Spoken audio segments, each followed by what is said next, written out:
So if you're trying to hit Twitch affiliate and you're streaming to under 3 people, I'm going to try to get you there as soon as possible. There's a lot of mistakes that people make along the way, and just for reference, I've been streaming for about 2 years now, and I went from these numbers to these numbers as soon as I took a step back and realized that there's a very calculated way that we can go about it. So when you're trying to figure out what kind of streamer you want to be, I tell everybody it does not matter what game you're playing. Whether you want to be a just chatting streamer, an Arc Raiders streamer, Fortnite, whatever it is, the game doesn't matter. A lot of people will say that you have to choose a game that doesn't have like a lot of competition or like a high view count. You want to find those niche games with like under 1,000 viewers or something. You can do that, but what I always tell people is that whatever game you're playing, whatever you decide to do on Twitch, whether you're doing cooking, IRL, it doesn't matter. Whatever you decide to stream on Twitch, you have to make it your own. You have to make it entertaining. It's like a TV show. People are going on Twitch because they want to be entertained, take a load off, or see the best gameplay they can. So there's two things you could do. You could be very entertaining, or you could be the absolute best Call of Duty player on the planet. But for example, if you're looking for a game that you don't have a lot of competition in, you can choose something like lower down in the browse list on Twitch to find something that you're interested in actually streaming. Like for example, right here, Headliners only has 38 viewers. So there's only 3 people streaming Headliners right now. So if you decide to pop on that game right now, you are going to be 4th in the list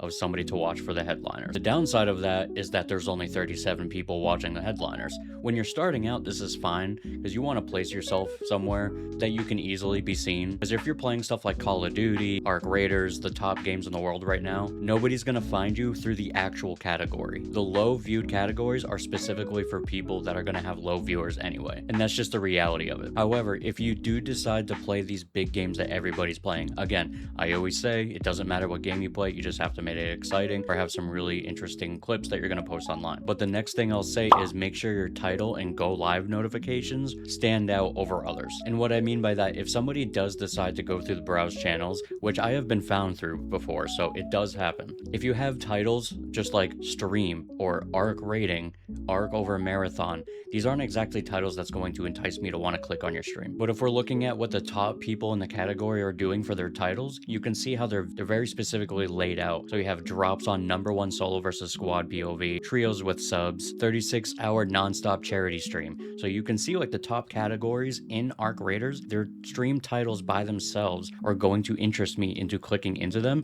other than somebody just saying Arc rating. Another thing to consider is going live with a webcam. I will say, as an avid viewer of Twitch, I tend to look for the profiles that have a webcam. It allows me to build more of a relationship with you, see your emotions when you're playing the game, your reactions, everything. It's just more entertaining for a viewer. If you're a VTuber or there's privacy concerns, that's completely different. But as a normal viewer of Twitch and streamer, the majority of viewers on Twitch are looking for people with a webcam. There's cheap options you can go with, or if you're just not comfortable with it right away and you want to get a few lives just under your belt so that way you can get used to the feeling of going live, then absolutely do that. And when you have a webcam on, it makes the viewer feel like they're having a better connection with you. So that's what all this is. You're giving the viewers a way to have a genuine connection with you so that way they want to keep up and keep supporting you. And I just pulled up Summit1G here for example purposes and look at his entire layout. It's just the game, his camera, and maybe like a dono goal. There's not a lot of clutter on the screen. A lot of people when they go to new streamers and they see so many overlays and it's just very busy, surprisingly enough, deters people away from that stream. It may seem like a very simple thing, but when people tune into you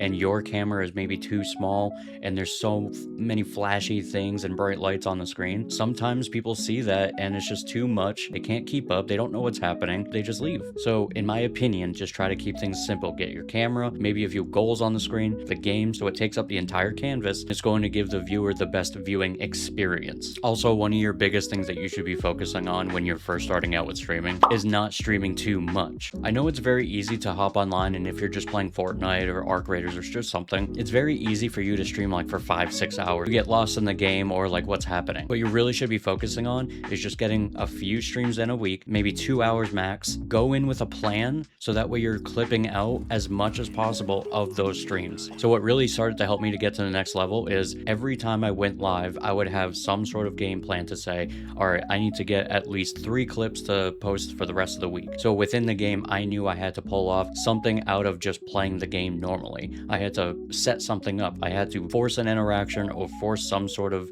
content idea in order for me to get a clip to use. If you are just hitting the go live button and not doing anything outside of Twitch, or YouTube or whatever platform you decide to stream on, the likelihood of people actually finding your stream is very slim to none. Another thing that's going to help you, get involved with Discord communities. Don't join like the support groups that are just going to say support for support, follow for follow, anything like that. Stay away from that, because they will only support you if they get something in return. What I'm talking about is get involved in Discord communities where they have like an open chat forum to where you guys can just discuss and talk. Find people that you relate with, so that way when you do stream, they actually willingly want to come check you out. A big one that people don't talk about is you need to get out there and support other people. Once you get out there and you start supporting other people, you're active in other people's chats, people are going to see that and they're going to be interested in you. I'm not saying going around and just typing in everybody's chats hoping that somebody will come back to you. I'm saying go into streamers that you genuinely like, you want to support, you want to build a relationship with, big or small, people that you actually enjoy watching. Go talk in their chat, build relationships, go to their Discord. Maybe you'll find somebody in their Discord that you can actually hang out with. And when I say Discord a lot, it's going to be your #1 driver of actually finding new people to play with. You play with more people, you build communities through their communities. The people you play with want to support you, you talk in their communities and vice versa. You're helping each other grow. And then the #1 thing you need to do in order to grow is post clips all the time. I went from posting 0 clips and almost averaging like 1 or 2 people, that as soon as I started posting like almost 2 times a day, as soon as I started posting clips all the time, my average went to around like 5 or 6 to a max of like 58 people. You have to find your niche in what you want to do as a content creator and streamer. So whether it's like goofy clips in Arc Raiders or Fortnite or doing trick shots in Call of Duty, you need to find what works best for you. For the most part, the people that are successful in it, they put their face on camera, they do talking head videos and gaming clips so people can see both sides of you. They can see, okay, this person really likes gaming, but they also like to do this. Whether it's cooking, any type of content, goofy reaction stuff, whatever. You need to put your face out there and allow people to build a relationship with you. While doing these clips, there's days, even like today, that I gain about 4 followers on Twitch without even going live. I have a lot of responding to comments, goofy Arc Raider videos, and just general advice for people. So that's how I found to grow. And as soon as I found my niche, my average skyrocketed. So if you decide to go live, the few things that I've mentioned in this video, post clips, get out there and talk to people in Discord, build friends across other communities, get out there and support other people, make sure your title isn't lame, make sure it stands out among the crowd, get a clean layout. If you're comfortable with it, make sure a camera is in use, and don't worry so much about what game you're playing, just make it exciting. Commentate what you're doing,